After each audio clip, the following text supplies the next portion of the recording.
think, let me correct my speech. I know that England at one point was the largest and most fearsome empire on the planet. I actually think that it was the best empire in the world, not just because it was the largest, because I think it was genuinely the best to live under. In modern worlds, everyone, when she died, all the liberals were celebrating, saying she's a colonist, etc., etc. If you lived under the British Empire, you had a semi-good life. They turned up and they built roads and schools and monuments and built a railroad. And everyone's complaining about the British Empire. If you lived under the Japanese Empire, it was worse. Because they just chopped your head off for being a fucking peasant. They didn't build shit. Like, fuck you. Give me that. Oh, and pull out the katana. So at least the British built shit. So the British did good for the entire world as a whole.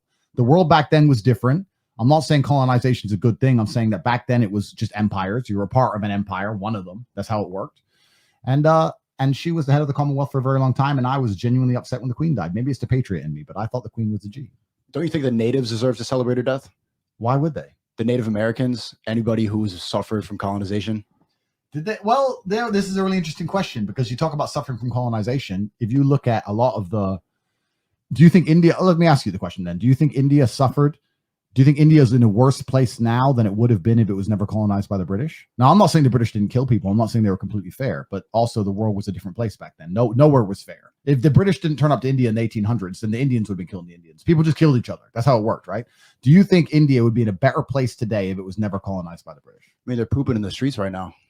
What would they be doing if they didn't? The British didn't turn up. I mean, if you look at some of the biggest, best buildings in most of these countries or some of the most critical infrastructure, it's the shit the British built 200 years ago to this day. And they had their liberation for a very long time and they haven't managed to surpass the infrastructure the British built. Do you want to talk about why that is?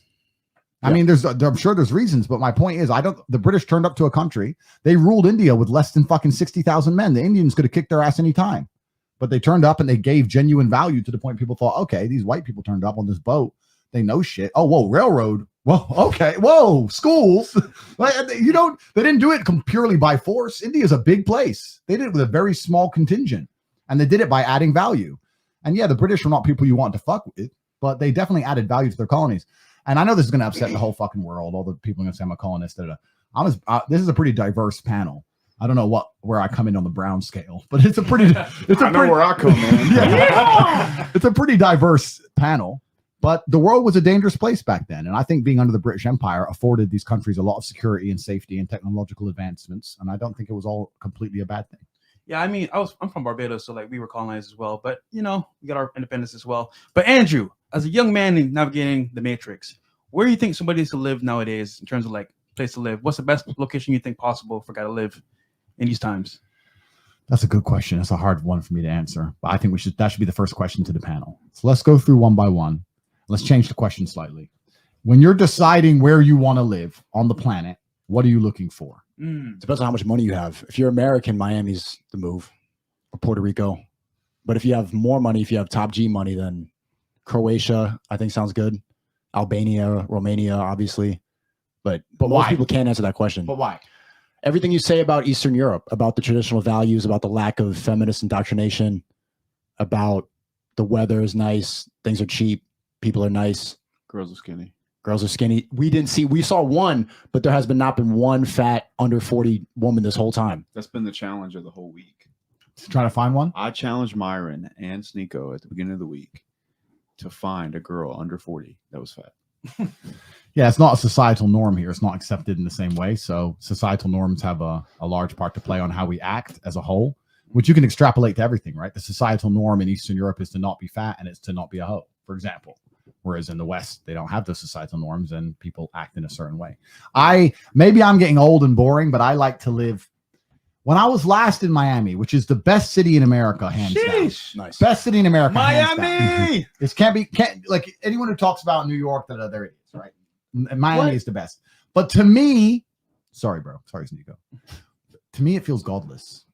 It is. That's why I love it. It just feels godless. When I'm in Miami, I'm just like, not New York, Miami. I'm like, this is fun. But it just feels, where's God? God ain't here. This hoe, that hoe. I'm just like, where's God? He forgot about Miami. I don't know. It just feels godless.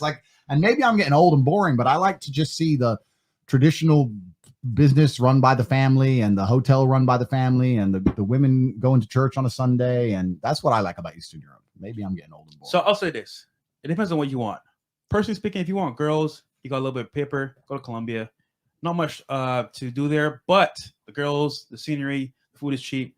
And then if you want to have fun, you have money, Miami for sure. All right, so let's carry on with the question. So, yeah, fresh. Let's say money's no object. Let's say we all have hundreds of millions of dollars, whatever. Mhm. You could live anywhere on the planet. Where would you live and why? Money is not object. I'm not gonna lie, bro. Probably Colombia. Give me 1,000. Colombia? Why? First off, the girls are beautiful. They're at least somewhat feminine. The money goes very far. So, for example, like you could be a G with only like 50K, 100K a year. And honestly speaking, like it's skill because, for example, people that go there have businesses, other Americans. So it's kind of like you have your own community guys that are successful and hot girls. I mean, you can't really lose. So Mine wants to go to Dubai, right? I'll go last. I'm producing over here. Justin, what about you, bro? Where you living? Man, we were just talking about this in the war room, but to me, man, it matters who's there.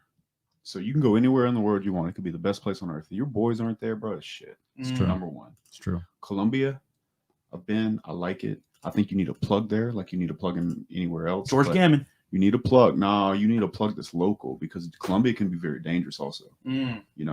So I would have to say Europe in some regard, probably Eastern Europe somewhere. Based off of my experience, I like Dubai, but it kind of feels like an island. I would not go to where is it? Everybody, Dominican? Is it DR, Dominican Republic? Yeah, but then you get island fever, man. So I would say Eastern Europe somewhere. Mhm. If you're not going to live in the States and you're not going to live in Miami, that would be my bet. But without your boys, it's shit anyway. I'd rather live in Indiana with my boys Mhm. than live in the best country on earth with nobody. So that's Okay. how I feel about it. Yeah, I think people pretty much know my answer. But yeah, Justin's right. It's a lot about the people you're with. It's about what stage you are in your life. But certainly the people you're with are going to influence your reality. I've been to a lot of places. I've been all around the world. The number one thing people say to me is, Tate, you have so much money. Why don't you travel? The first thing is I do travel. All I do is fucking travel. It's annoying. But the second thing is that the world's the same, man. You either go out to a restaurant or you stay in. You fuck a bitch, you watch TV or sit on the computer. The world's the same pretty much everywhere. So you got things like weather, you got things like the general safety of a place, but then you got to go for the intangibles. I like driving past churches. That's why I live in Romania. I like driving past churches. Sounds stupid, but there's nothing that America has that Romania doesn't have. I can buy a Lambo here. There's a Lamborghini garage. There's fucking clubs. There's bottles. There's Dom P. There's bitches. There's restaurants. Like what does Miami have that Bucharest does not have? Not much. Nothing. It's all the same. It's all here, and this is a poor country, right? It's all here. People say it's a poor country, but that's a lie. It's a straight lie. So false, bro. Like, dude, the clubs are lit here, girls are bad here, and the cars, bro. This Lamborghinis outside driving up and down, Porsches, everything is like it's lit, bro. Yeah, there's a lot of money here. Yeah, It's very first world. Yeah, I don't feel like I'm in a poor country being here at all. Well, I'll tell you guys that. Like coming from Miami, where it's like super bougie, like yeah. But you guys spent the whole time at the mall, going to all the first world places. Oh, You didn't even took over go the into mall. actual Bucharest. You've Took been to over the the mall mall. 8 times in 4 days. Well, to be fair, I've been on dates. I've been learning the culture. Okay. Dates at the mall are very adolescent. Take her to a nice restaurant. Take her to go scenery seeing, I know you know. a church. We took those girls. Oh wait, they're waiting in the lobby. Better than the mall. L. Okay, go on. Yeah, I mean, if you're going to live in the United States, I think if you live in Florida or Texas, those are fantastic places to start. Because anywhere where it's not expensive to live and you're not getting taxed to death, you'll be okay. If you're going to pick major cities in these states, I would say, Miami is fantastic. Fort Lauderdale is good. Tampa's good. I don't like Orlando. And if you're going to be in Texas, Dallas and Houston are good. Just a little bit dangerous. South Texas is surprisingly nice too. Like McAllen, people talk shit about the Southwest border, but there's some nice areas there. Phoenix is also good. And Arizona, the only thing that sucks is there is a state income tax. But if you're going to go abroad, I mean, Romania is nice. I can see why the Tates live here. You get a lot of it feels like a first world country, even though like it might not necessarily be one like GDP wise. And then what else? But for me, I'm going to probably go to an Arab country when this is all said and done to find my virgin wife. Yeah, find the virgin wife. Yeah, why Find not? the virgin wife, man. So yeah. Right. So go on. We're gonna say Next question. our next question. So he just said when this is all said and done. So that's gonna lead into one of the questions I'm gonna ask. Good. So that's perfect. It makes it all together. So why I want to ask all of you, and you have to tell the truth because the audience are going to tell if you're lying. If they're lying, guys, you have to say they're lying in the chat. Why do you stream? Oh, God. Why do you talk to the world? Why? I want to wake people up. Wake people up from what?